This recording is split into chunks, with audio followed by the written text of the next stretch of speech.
Abram a palavra de Deus no livro do Evangelho de Lucas. Evangelho de Lucas, capítulo 4. Quando Jesus, no início do seu ministério, retornou a Nazaré, cidade onde fora criado, e entrando na sinagoga, foi-lhe dado o livro do profeta Isaías. E aqui ele vai ler o livro do profeta Isaías, no capítulo 61, do versículo 1 ao 3. Quando ele, propositadamente, não fala sobre o dia da vingança do Senhor, porque a vingança do Senhor sobre todo aquele que é ímpio, sobre todo aquele que vive no pecado, vem agora, quando da sua segunda volta à terra. Lucas, capítulo 4, a partir do versículo 17. E foi-lhe dado o livro do profeta Isaías. E quando abriu o livro, achou o lugar em que estava escrito: O Espírito do Senhor é sobre mim, pois que me ungiu para evangelizar os pobres, enviou-me a curar os quebrantados do coração, a apregoar liberdade aos cativos, a dar vista aos cegos, a pôr em liberdade os oprimidos, a anunciar o ano aceitável do Senhor. E cerrando o livro, e tornando a dá-lo ao ministro, assentou-se. E os olhos de todos na sinagoga estavam fitos nele. Então começou a dizer-lhes: Hoje se cumpriu esta escritura em vossos ouvidos. Jesus, como verdadeiro Deus, veio também como verdadeiro homem. E aqui nós lemos logo no início do seu ministério que ele já disse que necessitava totalmente do Espírito Santo, que ele estava na dependência do Espírito Santo. Ele, como homem verdadeiro, viveu, ele falou, ensinou, pregou, curou e libertou através do poder do Espírito Santo. E assim todos nós também devemos ser, se de fato somos verdadeiros cristãos. Jesus, por inúmeras vezes no Evangelho, diz: Aquele que tem ouvidos, ouça o que o Espírito diz. E também, no capítulo 2 e no capítulo 3 do livro de Apocalipse, quando das 7 cartas às 7 igrejas da Ásia, quando termina cada uma delas, ele diz assim: O que tem ouvidos, ouça o que o Espírito diz às igrejas. Portanto, tudo na dependência do Espírito Santo. E da mesma forma, quando ele vai dar a doutrina tão esquecida atualmente, que é com certeza a mais importante de todas, a doutrina da regeneração, do novo nascimento, quando ele diz para Nicodemos, no capítulo 3 do Evangelho de João, do versículo 3 ao 6, ele vai dizer exatamente da ação do Espírito Santo, quando ele diz que aquele que não nascer de novo, que aquele que não nascer do Espírito e da água, não entrará no reino de Deus, e nem ao menos o verá. Jesus, durante todo o seu ministério, repito, viveu como um homem perfeito na dependência única e exclusiva do Espírito Santo. E ele, falando sobre o Espírito Santo, sobre o envio que ele daria do Espírito Santo, no capítulo 14 do Evangelho de João, no versículo 26, assim também, novamente, no capítulo 15 e no versículo 26, ele diz que o Espírito viria, que era o Espírito da verdade, o Consolador, assim como ele, mas um outro como ele, para ensinar toda a verdade, para glorificar a ele, para testificar dele. Portanto, o Espírito Santo vem para testificar a Jesus, vem para glorificar a Jesus, vem para ensinar a todo aquele que dele depende todas as coisas. O Espírito Santo é mais do que essencial para a vida de todo aquele que se diz cristão. Acompanhe comigo agora, onde nós vamos ler no Evangelho de João, no capítulo 16, no versículo 8 ao 11, quando Jesus diz sobre o ministério fundamental do Espírito Santo. Acompanhe agora. Ele diz assim, no versículo 8, e quando ele vier, ou seja, quando o Espírito Santo vier, convencerá o mundo do pecado, da justiça e do juízo. E continua, do pecado porque não crê em mim, da justiça porque vou para o meu Pai e não me vereis mais, e do juízo porque já o príncipe deste mundo está julgado. Pecado. Todo aquele que não crê em Jesus Cristo, que não se arrepende dos seus pecados, que não tem a convicção viva dos seus pecados e se converte ao cristianismo, ao verdadeiro cristianismo, ao verdadeiro ensino de Cristo e, portanto, crê nele, depende dele, não tem o Espírito Santo. Pois é o Espírito Santo, como eu acabei de dizer, que nos faz nova criatura. É o Espírito Santo que nos faz crer em Jesus Cristo como Filho de Deus, que é a segunda coisa da justiça. É o Espírito Santo que convence ao mundo, ao homem, que Jesus é o Filho Santo de Deus. É o único, é o Senhor de tudo e de todos. E do juízo, porque o príncipe deste mundo, ou seja, Satanás, foi julgado e condenado quando na cruz. E do juízo de Deus sobre o mundo, que virá agora no tempo do fim. Por isso, este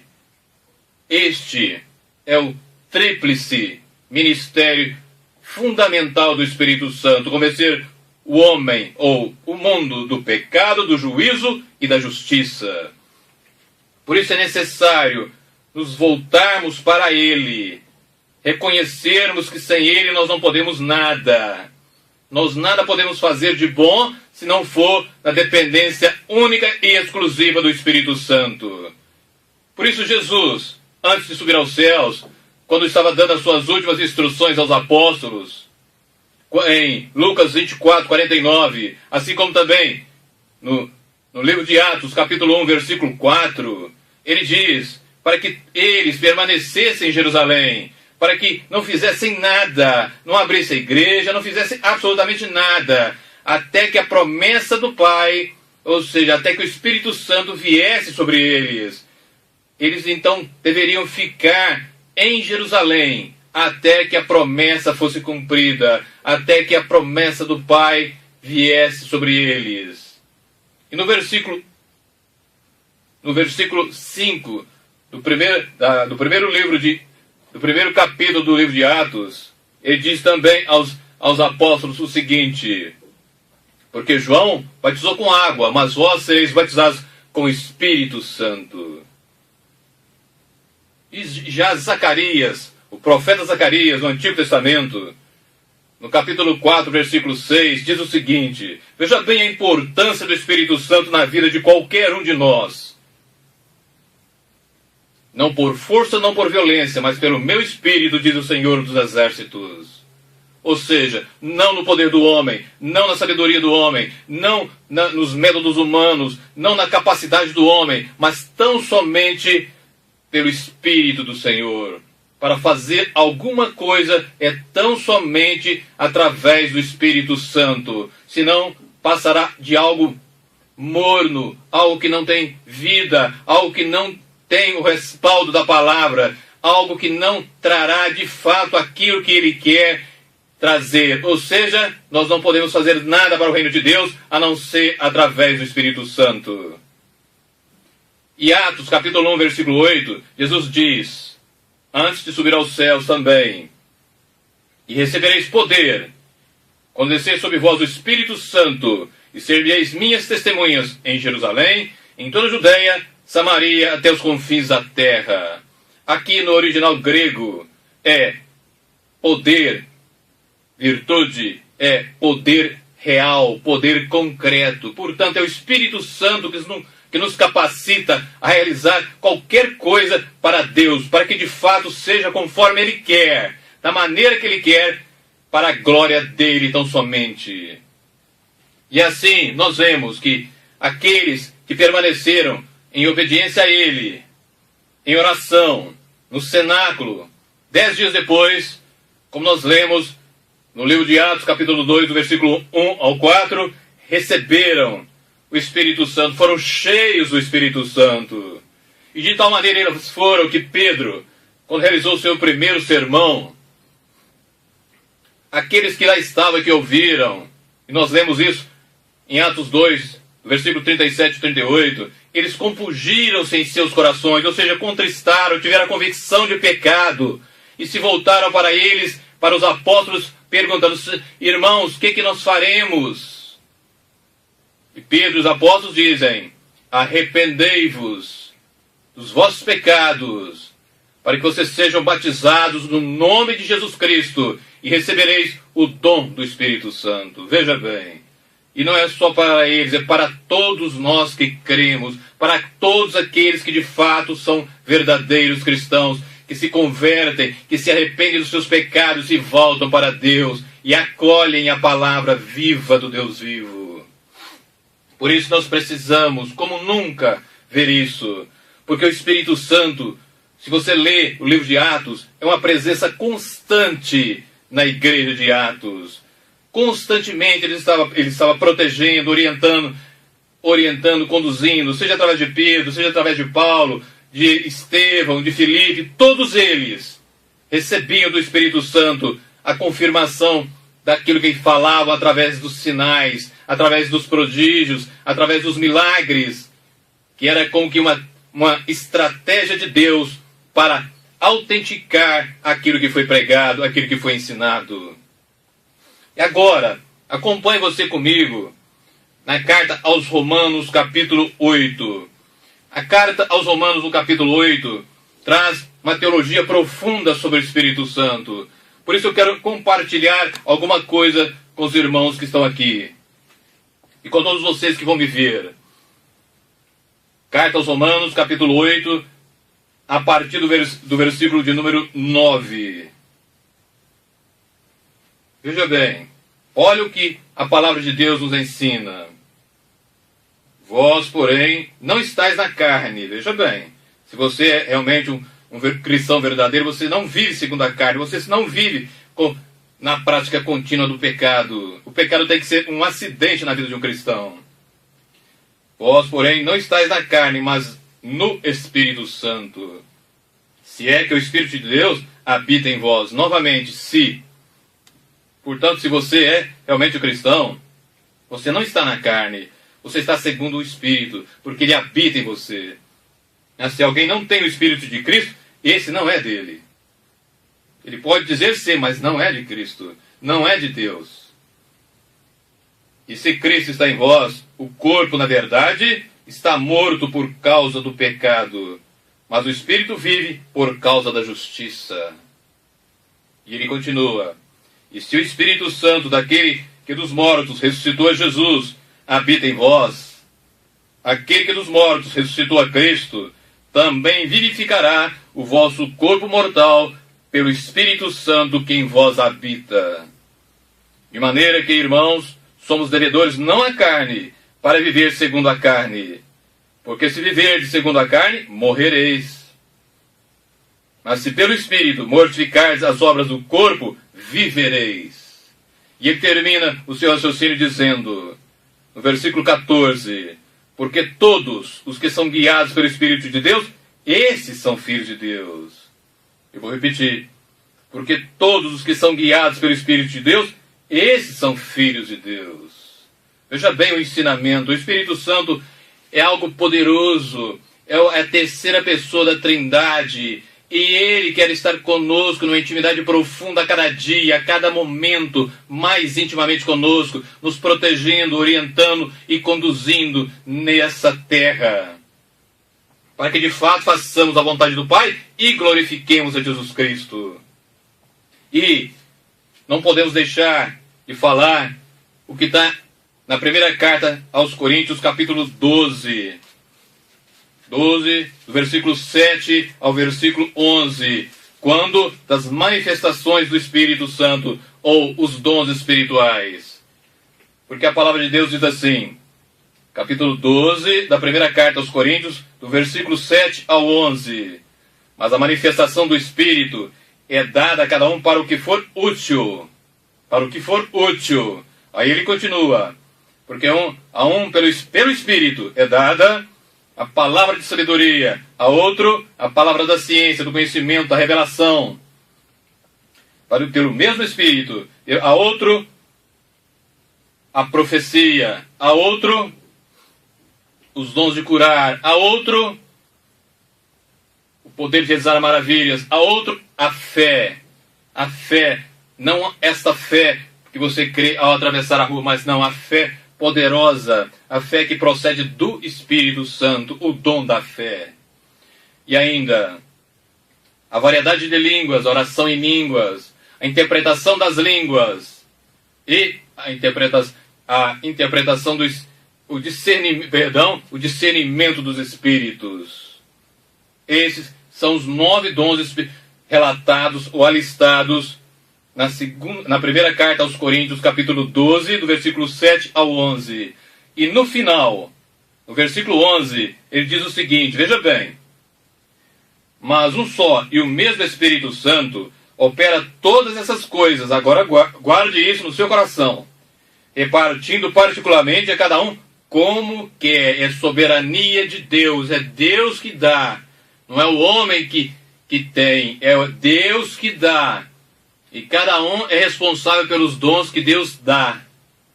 Porque ninguém tem merecimento algum nos dons que Deus dá.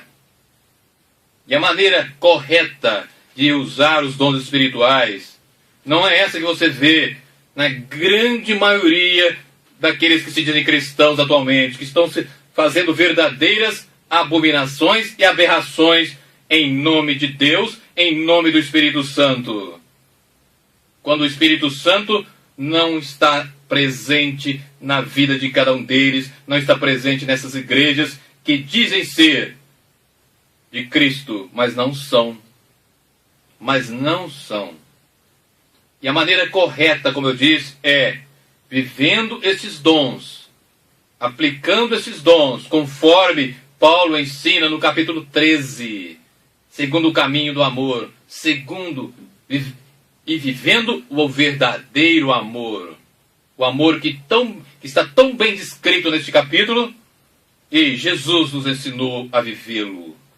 Por isso é necessário que nós estejamos vivendo isso e aplicando na nossa vida. Porque em Gálatas, capítulo 5, versículo 22, eu preciso ler isso para os irmãos para que vocês entendam uma coisa também. Gálatas, capítulo 5, versículo 22. Nós vamos ler aqui. Mas o fruto do Espírito Santo, isso que tem que estar no nosso caráter, na nossa personalidade, o fruto do Espírito é amor, gozo, ou seja, a alegria espiritual, a alegria no Espírito Santo, paz, longanimidade, paciência, benignidade, bondade, fé, mansidão, temperança. E ele termina dizendo, contra essas coisas não há lei. E no versículo 25 ele diz, se vivemos no Espírito Santo, andemos também no Espírito Santo. Este é o segredo. Viver e andar segundo o que o Espírito Santo quer, pois ele está pronto para nos orientar desde que nos cheguemos a ele com o coração sincero, sabendo que nós dependemos dele para todas as coisas. E ainda, na carta aos Efésios, capítulo 5, versículo 18, nós temos um mandamento do Senhor, um mandamento seríssimo para cada um de nós. Ele diz assim, não vos embriagueis com vinho em que há contenda, mas enchei-vos do Espírito Santo. E aqui no original, quando diz encher do Espírito Santo, está dizendo para que nós nos enchemos do Espírito Santo todos os dias, todos os momentos da vida. É um pedir constante do Espírito Santo, é depender do Espírito Santo para tudo e para todos, para todas as coisas, sabendo que Ele é Deus, e como Deus, Ele acolhe um coração sincero que vai até Ele. É encher todos os dias da nossa vida do Espírito Santo, porque Ele vai nos ensinar a verdade, Ele vai nos ensinar a glorificar a Jesus Cristo, Ele vai nos ensinar a fazer a vontade do Pai, e tão somente através de Jesus, através do Espírito Santo, nós teremos condições de realizar realmente algo de bom para o reino de Deus. Nós teremos condição, de fato, de viver todos os dias num crescimento constante, estando cada dia mais perto do Senhor e mais longe do pecado, e assim alcançar e viver aquilo que está em Hebreus 12:14, quando lá adverte dizendo: sem santificação ninguém verá o Senhor. Então nós estaremos num processo de santificação, estaremos cada vez mais parecidos com Jesus Cristo, como a primeira carta de João, capítulo 2, versículo 6 diz: aquele que está nele deve andar também como ele andou, como Jesus Cristo. Seremos então verdadeiros cristãos, para a glória única e exclusiva do Pai, o Senhor de tudo e de todos, o eterno Deus, que em seu amor infinito enviou Jesus Cristo para cada um de nós, para que pagasse a Ele tudo aquilo que nós devíamos. E, portanto, nós teremos que viver numa profunda gratidão para com Deus. Profunda gratidão para com Deus. E em momento algum, vivendo na dependência das coisas deste mundo, mas tão somente do Espírito Santo, todos os dias da nossa vida.